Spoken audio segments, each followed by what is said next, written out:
안녕하세요, 왕노무사입니다.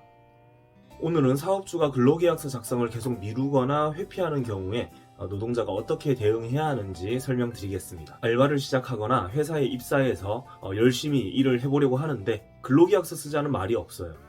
이런 경우 많이 있습니다. 원칙대로 하자면 일 시작하기 전에 쓰는 것이 맞는데 일 시작하고 나서도 며칠 지나고 나서 쓴다거나 그런 것도 많이 있죠. 그런데 일주일이 지나도 근로계약서 쓰자는 말이 없고 내가 쓰자고 해도 사장님은 다음에 이야기하자 이렇게 계속 피합니다. 사업주가 이렇게 근로계약서 작성을 계속 미루는 경우, 피하는 경우에는 노동자에게 어떤 피해가 있을까요? 근로계약서를 안 썼다고 해서 노동자에게 직접적인 처벌이 있는 건 아닙니다. 사업주가 처벌받죠. 사업주가 근로계약서를 작성하지 않아서 근로기준법을 위반한 것이 되는 거죠. 다만 나중에 임금체불 등 문제가 생겼을 때는 노동자가 피해를 볼 수도 있습니다. 예를 들어 나는 시급 1만 원 받기로 하고 카페 알바를 시작했는데 한 달 만에 사장님이랑 잘 안 맞아서 잘려버렸어요. 그런데 사장님은 시급 10,000원이 아니라 최저임금 기준으로 계산해서 임금을 줘버립니다. 월급제도 마찬가지죠. 월급 400만 원 받고 일하기로 했는데 한 달 만에 잘렸는데 나중에 월급 들어오는 거 보니 최저임금으로 정산을 한 거죠. 이럴 땐 근로계약서가 있으면 문제가 없어요. 근로계약서에 시급 10,000원 또는 월급 400만 원 이렇게 써있으면 아무 문제가 없습니다. 그런데 계약서를 쓰지 않았다면 어떻게 될까요? 계약서를 쓰지 않았어도 사업주가 인정하면 괜찮아요. 오케이, 시급 10,000원 맞다, 월급 400만 원 맞다 인정하면 괜찮은데 영리한 사업주는 거짓말을 할 수도 있겠죠. 우리는 임금 같은 거 구체적으로 정하지는 않고 잠깐 일을 하면서 맞춰가기로 했었다, 이렇게 진술할 수도 있겠죠. 이때 노동자가 약정된 임금에 대해서 증명하지 못하면 최저임금을 기준으로 체불액이 산정될 수도 있습니다.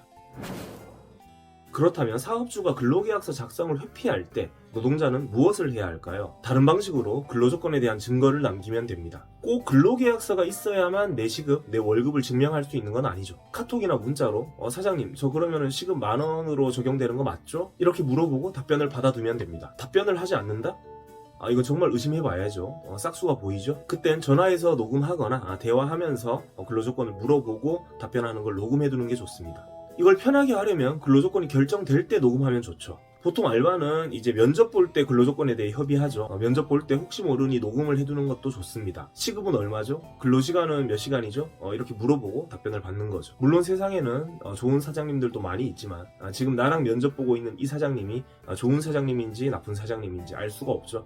그래서 근로계약서를 작성하지 않을 것을 대비해서 면접 볼 때 근로조건에 대해서 녹음을 해두는 것이 좋습니다.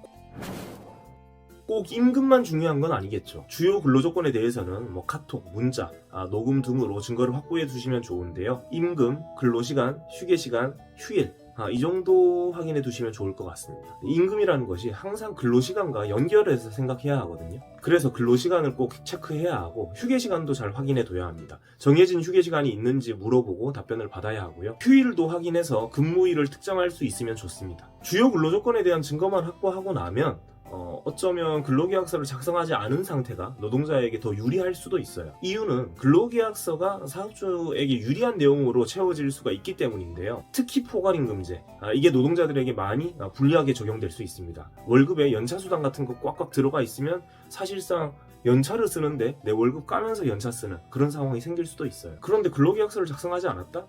그러면은 포괄임금제, 연차수당 선지급 이런 게 증명되기 어렵기 때문에 노동자에게 나쁘지 않습니다. 다만 주요 근로조건에 대한 증거는 있어야겠죠. 물론 근로계약서를 안 쓴다는 것 자체가 매우 이상한 사업장이기 때문에 다니지 않는 것이 상책이긴 하지만 개인 사정 또는 형편 때문에 지금은 꼭 근무를 해야 되는 상황이다 라고 한다면 주요 근로조건에 대해서 증거 확보하고 근무를 하면 되겠습니다.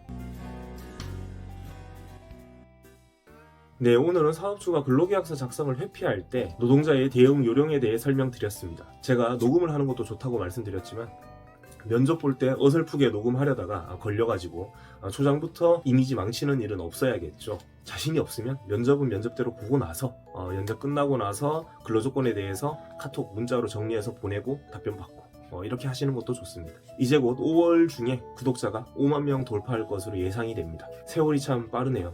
제가 19년부터 유튜브를 했으니 벌써 6년차 유튜버입니다. 많은 성원에 감사드리고요. 구독자 5만 명 기념 라이브 방송도 준비하겠습니다. 선물도 많이 준비할 테니 많이 놀러 오시고요. 평일 저녁 9시에 할 예정이고 날짜가 정해지면 다시 공지하도록 하겠습니다. 그럼 다음 시간에 또 만나요.